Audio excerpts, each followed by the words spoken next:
Before I get into exercise tutorials and answering questions, I want to take a moment to talk about why strength training is so beneficial. So here are 5 benefits of strength training that have nothing to do with how you look.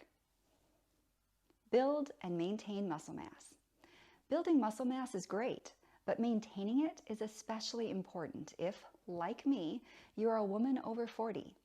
You begin to lose muscle mass around 40, and if you don't do anything to curb the loss, roughly 50% of your muscle mass will be gone by your 80th birthday. Strengthen joints. Strong joints help prevent injury and enable you to move freely in everyday life, bending down, pulling open a door, getting up from a chair. Maintain strong, healthy bones. Strength training increases bone density, lowering your chances of osteoporosis.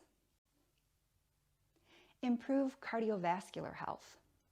Most people think they have to do cardio exercises like running, cycling, or walking for their cardiovascular health, but weight training is just as effective as cardio at promoting heart health and reducing your risk of heart disease and type 2 diabetes. Increase flexibility. A lot of people think strength and flexibility are opposites, but they're not. Working through your full range of motion under load is one of the best ways to increase your flexibility. I'll talk more about this in a future video. All of this means you have the freedom to live your daily life, pick up your kids, carry in the groceries, walk up the stairs, and continue to be mobile and independent as you age. Strength training is movement for life.